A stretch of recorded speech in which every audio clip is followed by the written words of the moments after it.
8th standard മാത്സിലെ രണ്ടാമത്തെ ചാപ്റ്ററായ equal triangles എന്ന ചാപ്റ്ററിലെ page number 36-ലുള്ള questions ആണ് എക്സ്പ്ലെയിൻ ചെയ്യുന്നത്. അതിൽ നാലാമത്തെ question, calculate the areas of each of the triangles below. രണ്ട് ട്രയാങ്കിൾസ് കൊടുത്തിട്ടുണ്ട്. രണ്ട് ട്രയാങ്കിൾസിൻ്റെയും ഏരിയ നമുക്ക് കണ്ടുപിടിക്കണം. അപ്പോൾ ഇവിടെ ഫസ്റ്റ് കൊടുത്തിട്ടുള്ള ട്രയാങ്കിൾ ഇതാണ്. അപ്പോൾ ഈ ട്രയാങ്കിളിൻ്റെ രണ്ട് സൈഡ്സ് ഈക്വൽ ആണല്ലോ. അപ്പോൾ ഇതൊരു ഐസോസിലസ് ട്രയാങ്കിൾ ആണ്. ഇനി നമുക്ക് ഇതിന്റെ ഏരിയ ആണ് കണ്ടുപിടിക്കേണ്ടത്. അപ്പോൾ ഏരിയ ഓഫ് ട്രയാങ്കിൾ കണ്ടുപിടിക്കാനുള്ള ഫോർമുല എന്താണ്? Area of triangle is equal to half into base into height. അതായത് ഇപ്പോൾ നമ്മൾ ഈ സൈഡ് ബേസ് ആക്കി എടുക്കുകയാണെന്നുണ്ടെങ്കിൽ ട്രയാങ്കിൾ എ ബി സിക്കകത്ത് ഈ ബി സി എന്ന് പറയുന്ന സൈഡാണ് നമ്മൾ ബേസ് ആക്കി എടുക്കുന്നത് എന്നുണ്ടെങ്കിൽ ഹൈറ്റ് എന്തായിരിക്കും? ഇതിൻ്റെ ഓപ്പോസിറ്റ് വെർട്ടെക്സ് എ അല്ലേ? എയിൽ നിന്നും ബി സിയിലേക്ക് വരയ്ക്കുന്ന പെർപെൻഡിക്കുലർ, ഈ എന്ന് ഈ ബി സിയിലേക്ക് വരയ്ക്കുന്ന പെർപെൻഡിക്കുലർ, ഇതാണ് ഹൈറ്റ് വരിക. അപ്പോൾ നമുക്ക് ഏരിയ കാണണമെന്നുണ്ടെങ്കിൽ ബേസ് നമുക്കറിയാം 8 സെൻറ്റിമീറ്റർ, ഹൈറ്റ് നമുക്ക് കണ്ടുപിടിക്കണം. നമ്മൾ പഠിച്ചല്ലോ, ഒരു ഐസോസിലസ് ട്രയാങ്കിളിനകത്ത് ഈക്വൽ അല്ലാത്ത ആംഗിള്, അതായത് ഈ രണ്ട് ഈക്വൽ സൈഡ്സും മീറ്റ് ചെയ്യുന്ന വെർട്ടെക്സിന്ന് അതിൻ്റെ ഓപ്പോസിറ്റ് സൈഡിലേക്ക് വരയ്ക്കുന്ന പെർപെൻഡിക്കുലർ ഈ ഓപ്പോസിറ്റ് സൈഡിനെ രണ്ട് ഈക്വൽ പീസാക്കിയിട്ട് കട്ട് ചെയ്യുന്നു. അതായത് ഈ ബി ഡിയുടെ ലെങ്ത്തും ഡി സിയുടെ ലെങ്ത്തും ഈക്വൽ ആയിരിക്കും. ഇവിടെ ബി സി എന്ന് പറയുന്നത് 8 സെൻറ്റിമീറ്റർ ആണ്. അപ്പോൾ ബി ഡിയും ഡി സിയും എത്ര ഉണ്ടാവും? 4 സെൻറ്റിമീറ്റർ ഈച്ചാണ് ഉണ്ടാവുക. രണ്ടും 4 സെൻറ്റിമീറ്റർ. അപ്പം ഇനി നോക്കൂ, നമുക്ക് ഇവിടെ ഒരു റൈറ്റ് ആംഗിൾഡ് ട്രയാങ്കിൾ കിട്ടിയാലോ. ട്രയാങ്കിൾ എ ബി ഡി, ഇതിനകത്ത് ഈ ആംഗിൾ 90 ഡിഗ്രി അല്ലേ? ഇതൊരു റൈറ്റ് ആംഗിൾഡ് ട്രയാങ്കിൾ ആണ്. ഈ റൈറ്റ് ആംഗിൾഡ് ട്രയാങ്കിളിനകത്ത് പൈതഗോറസ് തിയറം അപ്ലൈ ചെയ്ത് കഴിഞ്ഞാൽ നമുക്ക് ഈ ഹൈറ്റ്, അതായത് എ ഡി കണ്ടുപിടിക്കാലോ. ഇതിനകത്ത് ഈ 90 ഡിഗ്രി ആംഗിളിന് ഓപ്പോസിറ്റ് ആയിട്ട് വരുന്ന സൈഡാണ് ഹൈപ്പോട്ടന്യൂസ് എന്ന് പറയുന്നത്. ഇതാണ് ബേസ്, ഇതാണ് ഹൈറ്റ്. അപ്പം ഇനി ഈ ട്രയാങ്കിളിനകത്ത് പൈതഗോറസ് തിയറം കൊടുക്കുക. In triangle A B D, A B ഡിക്കകത്ത് പൈതഗോറസ് തിയറം അപ്ലൈ ചെയ്യുക. എന്താണ് പൈതഗോറസ് തിയറം പറയുന്നത്? Base square plus height square is equal to hypotenuse square. ഇവിടെ നോക്കൂ, ബേസ് നമുക്കറിയാലോ 4 സെൻറ്റിമീറ്റർ അല്ലേ? അപ്പോൾ 4 സ്ക്വയർ പ്ലസ് ഹൈറ്റ് നമുക്ക് കണ്ടുപിടിക്കണം. അപ്പോൾ H square is equal to hypotenuse 5 centimetre. അപ്പോൾ 5 square. So H square is equal to 5 square. ഈ 4 സ്ക്വയറിനെ റൈറ്റ് കൊണ്ടുപോകുമ്പോൾ -4 സ്ക്വയർ കിട്ടും. So H square is equal to 5 square എന്ന് പറഞ്ഞാൽ 25 -4 സ്ക്വയർ എന്ന് പറഞ്ഞാൽ 16. 25 16 പോയാൽ ബാക്കി 9 ഉണ്ടാവും. അപ്പോൾ H square is equal to 9. അപ്പോൾ എച്ച് ഇസ് ഈക്വൽ ടു എന്ത് വരും? Square root of 9 is equal to 3 വരും. അപ്പോൾ ഇവിടെ ഹൈറ്റ് നമുക്ക് 3 സെൻറ്റിമീറ്റർ കിട്ടി. ഇനി ഏരിയ കാണാലോ. So area is equal to half into base എന്ന് പറയുന്നത് ബി സി ഇൻറ്റു ഹൈറ്റ് എന്ന് പറയുന്നത് എ ഡി. ഇനി സബ്സ്റ്റിറ്റ്യൂട്ട് ചെയ്യുക. ഹാഫ് ഇൻറ്റു ബി സിയുടെ length 8 centimetre into A D 3 centimetre. ഈ 8ഉം 2ഉം കൂടെ കട്ട് ചെയ്യാലോ. 8ൽ 2 4 ടൈംസ്. അപ്പോൾ 4 ഇൻറ്റു 3 ഇസ് ഈക്വൽ ടു 12 സെൻറ്റിമീറ്ററിലല്ലേ തന്നിട്ടുള്ളത്. അപ്പോൾ ഏരിയ 12 സെൻറ്റിമീറ്റർ സ്ക്വയർ കിട്ടും. ഇനി അടുത്ത ട്രയാങ്കിൾ, ഈ ട്രയാങ്കിളിൻ്റെയും ഏരിയ കണ്ടുപിടിക്കണം. അപ്പോൾ area is equal to half into base into height. അപ്പോൾ നമ്മൾ ബേസ് 6 സെൻറ്റിമീറ്റർ ആക്കി എടുക്കുകയാണെന്നുണ്ടെങ്കിൽ ഹൈറ്റ് എന്തായിരിക്കും? ഇതിൻ്റെ ഓപ്പോസിറ്റ് വെർട്ടെക്സ് ആയ ഈ വെർട്ടെക്സിൽ നിന്നും ഈ 6 സെൻറ്റിമീറ്റർ സൈഡിലേക്ക് വരയ്ക്കുന്ന പെർപെൻഡിക്കുലർ, അതായത്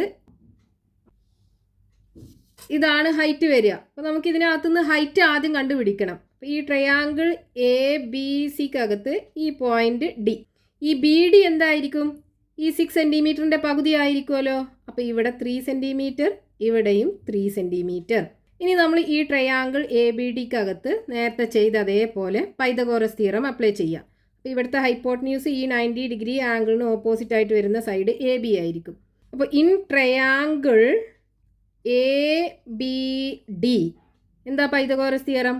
base square plus height square is equal to hypotenuse square. ഇവിടെ ബേസ് എത്രയാണ്? 3 സെൻറ്റിമീറ്റർ അല്ലേ? അപ്പോൾ 3 സ്ക്വയർ പ്ലസ് ഹൈറ്റ് നമുക്ക് കണ്ടുപിടിക്കണം. So H square is equal to hypotenuse 5 ആണ്. അപ്പോൾ 5 square. So H square is equal to 5 square. ഈ 3 സ്ക്വയറിനെ റൈറ്റ് ഹാൻഡ് സൈഡ് കൊണ്ടുപോകുമ്പോൾ -3 സ്ക്വയർ കിട്ടും. സോ ഈക്വൽ ടു 5ൻ്റെ സ്ക്വയർ 25 മൈനസ് 3ൻ്റെ square 9. H square is equal to 25 minus 9 കിട്ടും. 25 9 പോയാൽ 16. അപ്പോൾ H square is equal to 16. അപ്പോൾ H is equal to square root of 16 is equal to 4 centimetre. Height 4 centimetre കിട്ടും. ഇനി നമുക്ക് ഇതിൻ്റെ ഏരിയ കണ്ടുപിടിക്കാം. So area is equal to half into base B C അല്ലേ? B C into height A D. Substitute ചെയ്യുക. Half into B C 6 centimetre ആണ്, into A D 4 സെൻറ്റിമീറ്ററും ആണ്. ഈ 2ഉം 4ഉം ക്യാൻസൽ ചെയ്യാലോ, 2 കിട്ടും. Then 6 into 2 is equal to 12 centimetre square ആണ് ഈ ട്രയാങ്കിൾ എ ബി സിയുടെ ഏരിയ കിട്ടുക. Next question, page number 36, question number 5. Given that one angle of an isosceles triangle is 70, what can we say about the other angles? അതായത് ഒരു isosceles ട്രയാങ്കിളിന്റെ ഒരു angle 70 degree ആണ്. മറ്റേ 2 ആംഗിളിനെ പറ്റി നമുക്ക് എന്ത് പറയാൻ പറ്റും? നമ്മളൊരു ഐസോസിലസ് ട്രയാങ്കിൾ എന്ന് പറഞ്ഞാൽ എന്താണ്? 2 സൈഡ് ഈക്വൽ ആയിട്ടുള്ള ട്രയാങ്കിൾ. ഈ ട്രയാങ്കിൾ എ ബി സിക്കകത്ത് ഈ 2 സൈഡും ഈക്വൽ ആണെന്നുണ്ടെങ്കിൽ ഇതിന് ഓപ്പോസിറ്റ് ആയിട്ട് വരുന്ന ആംഗിൾസും ഈക്വൽ ആയിരിക്കും അല്ലേ? അപ്പം നമ്മൾ ഈ ഈക്വൽ അല്ലാത്ത ആംഗിൾ ഉണ്ടല്ലോ, അതായത് അൺഈക്വൽ ആയിട്ടുള്ള ആംഗിൾ ഉണ്ടല്ലോ, അതാണ് 70 ഡിഗ്രി എടുക്കുന്നത് എന്നുണ്ടെങ്കിൽ ഈ 2 ആംഗിൾ എന്തായിരിക്കും? 180 ഡിഗ്രിയിൽ നിന്നും 70 കുറച്ചിട്ട് അതിന് 2 ആംഗിളും കൂടെ ഷെയർ ചെയ്തത് അല്ലേ? രണ്ടും ഈക്വൽ ആയിരിക്കും. അതായത് നമ്മൾ ഈ 70 ഡിഗ്രി അൺഈക്വൽ ആയിട്ടുള്ള ആംഗിൾ ആക്കി എടുക്കുകയാണെന്നുണ്ടെങ്കിൽ, if unequal angle is equal to 70 degree ആക്കി എടുക്കുകയാണെന്നുണ്ടെങ്കിൽ ആംഗിൾ ബിയും ആംഗിൾ സിയും ഈക്വൽ ആയിരിക്കും അല്ലേ? ഇത് രണ്ടും നമുക്ക് കണ്ടുപിടിക്കണം. അപ്പോൾ ഈ ട്രയാങ്കിളിനകത്ത് ഈ 3 ആംഗിളും കൂടെ കൂട്ടിക്കഴിഞ്ഞാൽ 180 ഡിഗ്രിയാണ്. ആംഗിൾ എയും ആംഗിൾ ബിയും ആംഗിൾ സിയും കൂടെ കൂട്ടിയാൽ 180 ഡിഗ്രിയാണ്.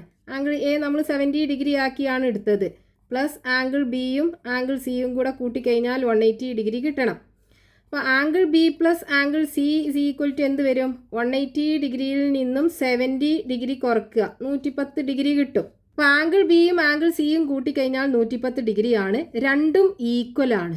അപ്പോൾ angle B equal to angle C equal to എന്താവും? 110 degree divided by 2 equal to 55 degree. അപ്പോൾ ആ ഈക്വൽ ആംഗിൾസ് എന്ത് കിട്ടും? 55 ഡിഗ്രി കിട്ടും. അപ്പോൾ equal angles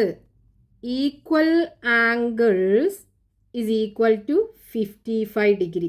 unequal angle 70 degree ആക്കി എടുക്കുകയാണെന്നുണ്ടെങ്കിൽ, ഇനിയിപ്പോൾ നമുക്ക് നേരെ തിരിച്ചു കൊടുക്കാമല്ലോ. അതായത് നമ്മൾ ഇവിടെ അൺഈക്വൽ ആംഗിൾ അല്ലേ 70 ആക്കി എടുത്തത്, അതിന് പകരം നമ്മൾ ഈ ഈക്വൽ ആംഗിൾസ് രണ്ടും 70 ഡിഗ്രി ആക്കി എടുക്കുകയാണെന്നുണ്ടെങ്കിലോ, അതായത് ഇതും ഈ ആംഗിളും 70 ഡിഗ്രി ആക്കി എടുത്തു. അപ്പോൾ നമുക്ക് ഈ ആംഗിൾ എന്തായിരിക്കും? 180 ഡിഗ്രിയിൽ നിന്നും ഈ 2 70 ഡിഗ്രിയും കുറക്കുക അല്ലേ? അപ്പോൾ രണ്ടാമത്തെ കേസ് എന്താണ്? If equal angles is equal to 70 degree ആണെന്നുണ്ടെങ്കിൽ ഈ 3 ആംഗിളും കൂടെ കൂട്ടിക്കഴിഞ്ഞാൽ നമുക്ക് പേര് കൊടുക്കാം എ ബി സി. അപ്പോൾ ആംഗിൾ എയും ബി എന്ന് പറയുന്നത് 70 ഡിഗ്രി, സി എന്ന് പറയുന്നതും 70 degree is equal to 180 degree കിട്ടണം. 70യും 70യും കൂട്ടിക്കഴിഞ്ഞാൽ 140. അപ്പോൾ angle A plus 140 degree is equal to 180 degree. അപ്പോൾ angle A is equal to എന്ത് വരും? 180 ഡിഗ്രി. ഈ 140നെ റൈറ്റ് ഹാൻഡ് സൈഡ് കൊണ്ടുപോയാൽ -140 ഡിഗ്രി വരും. 180 140 പോയാൽ 40 degree. So angle A is equal to 40 degree. അപ്പോൾ അൺഈക്വൽ ആയിട്ടുള്ള ആംഗിൾ എന്ത് കിട്ടും? 40 ഡിഗ്രി കിട്ടും. Unequal angle is equal to 40 degree. അപ്പോൾ നമ്മൾ അൺഈക്വൽ ആയിട്ടുള്ള ആംഗിൾ 70 ഡിഗ്രി എടുക്കുകയാണെന്നുണ്ടെങ്കിൽ മറ്റേ 2 ആംഗിളും 55 ഡിഗ്രി വെച്ച് കിട്ടും. ഈക്വൽ ആയിട്ടുള്ള ആംഗിൾസ് ആണ് 70 ഡിഗ്രി ആക്കി എടുക്കുന്നത് എന്നുണ്ടെങ്കിൽ ഈക്വൽ അല്ലാത്ത ആംഗിൾ 40 ഡിഗ്രി കിട്ടും. അപ്പോൾ ഈ ട്രയാങ്കിളിൻ്റെ 3 ആംഗിൾസും 70 ഡിഗ്രി, 70 ഡിഗ്രി ആൻഡ് 40 ഡിഗ്രി ആയിരിക്കും. ഈ കേസിൽ 70 ഡിഗ്രി 55 ഡിഗ്രി ആൻഡ് 55 ഡിഗ്രി ആയിരിക്കും. Next question, page number 36, question number 6. How many non equal isosceles triangles can be drone with one angle 70 degree and one side 8 centimetre? ഒരു angle 70 ഡിഗ്രിയും side 8 സെൻറ്റിമീറ്ററുമായിട്ടുള്ള equal അല്ലാത്ത എത്ര isosceles triangle വരച്ചെടുക്കാൻ പറ്റും? Isosceles triangle എന്ന് പറഞ്ഞാൽ രണ്ട് side equal ആയിട്ടുള്ള triangle. ഈ ട്രയാങ്കിളിൻ്റെ ഈ സൈഡും ഈക്വൽ ആണെന്നുണ്ടെങ്കിൽ നമുക്ക് ഈ ആംഗിൾ ഒരു 70 ഡിഗ്രിയും ഈ സൈഡ് ഒരു 8 സെൻറ്റിമീറ്ററും കൊടുക്കാമല്ലോ. ഇനി ഇതേപോലെ തന്നെ ഈ സൈഡും ഈക്വൽ ആണ്. അപ്പോൾ ഇതൊരു ഐസോസിലസ് ട്രയാങ്കിൾ ആയിരിക്കും. ഈ ആംഗിൾ 70 ഡിഗ്രി കൊടുക്കുക, ഈ സൈഡ് 8 സെൻറ്റിമീറ്റർ ആക്കി എടുക്കാമല്ലോ. അപ്പോൾ ഈ സൈഡും 8 സെൻറ്റിമീറ്റർ കിട്ടും. അപ്പം ഇങ്ങനെ നമുക്ക് ഐസോസിലസ് ട്രയാങ്കിൾ വരക്കാം. ഇത് രണ്ടും ഈക്വൽ അല്ല. ഇനി നമ്മൾ ഈക്വൽ അല്ലാത്ത ആംഗിൾസ് അല്ലേ 70 ഡിഗ്രി എടുത്തത്, ഇതിന് പകരം ഈക്വൽ ആയിട്ടുള്ള ആംഗിൾസും 70 ഡിഗ്രി ആക്കി എടുത്തൂടെ? അപ്പോൾ ഈ ഐസോസിലസ് ട്രയാങ്കിളിൻ്റെ ഈ രണ്ട് സൈഡും ഈക്വൽ ആണെന്നുണ്ടെങ്കിൽ ഈ രണ്ട് ആംഗിൾസും ഈക്വൽ ആയിരിക്കും. അപ്പോൾ നമ്മൾ ഇവിടെ 70 ഡിഗ്രി കൊടുക്കുകയാണെന്നുണ്ടെങ്കിൽ ഇവിടെയും 70 ഡിഗ്രി. ഇനി ഈ സൈഡ് 8 സെൻറ്റിമീറ്റർ ആക്കി എടുക്കാമല്ലോ. അപ്പോൾ മൂന്നാമത്തെ ടൈപ്പ് ഐസോസിലസ് ട്രയാങ്കിൾ കിട്ടി ഇതേ മെഷർ വെച്ചിട്ട്. ഇനി അടുത്തത് എങ്ങനെ വരക്കാം? ഇതേപോലെ ഈക്വൽ ആയിട്ടുള്ള ആംഗിൾസ് 70 ഡിഗ്രി കൊടുക്കുക, ഇവിടെ 70 ഡിഗ്രി, ഈ ആംഗിളും 70 ഡിഗ്രി കൊടുക്കുക. ഇനി ഈ ഈക്വൽ ആയിട്ടുള്ള സൈഡ്സ് ഉണ്ടല്ലോ, അത് 8 സെൻറ്റിമീറ്റർ ആക്കി എടുക്കാമല്ലോ. അപ്പോൾ നമുക്ക് ഇങ്ങനെ 4 രീതിയിൽ ഒരു ആംഗിൾ 70 ഡിഗ്രിയും ഒരു സൈഡ് 8 സെൻറ്റിമീറ്ററും ആയിട്ട് ഐസോസിലസ് ട്രയാങ്കിൾ വരച്ചെടുക്കാൻ പറ്റും. ഈ 4 ഐസോസിലസ് ട്രയാങ്കിളും നോൺ ഈക്വൽ ഐസോസിലസ് ട്രയാങ്കിൾസ് ആയിരിക്കും. ഇനി നമ്മൾ ഇതേ മെഷർ വെച്ചിട്ട് വേറൊരു ഐസോസിലസ് ട്രയാങ്കിൾ വരയ്ക്കുകയാണെന്നുണ്ടെങ്കിൽ ആ ട്രയാങ്കിൾ ഇതിലുള്ള ഏതെങ്കിലും ഒരു ട്രയാങ്കിളിന് ഈക്വൽ ആയിരിക്കും. അപ്പോൾ നമുക്ക് 4 ട്രയാങ്കിൾസ് ആണ് പോസിബിൾ ആവുക. അതായത് ഒരു ആംഗിൾ 70 ഡിഗ്രിയും ഒരു സൈഡ് 8 സെൻറ്റിമീറ്ററും വരുന്ന രീതിയിൽ 4 അൺഈക്വൽ ആയിട്ടുള്ള ഐസോസിലസ് ട്രയാങ്കിൾസ് വരച്ചെടുക്കാൻ പറ്റും.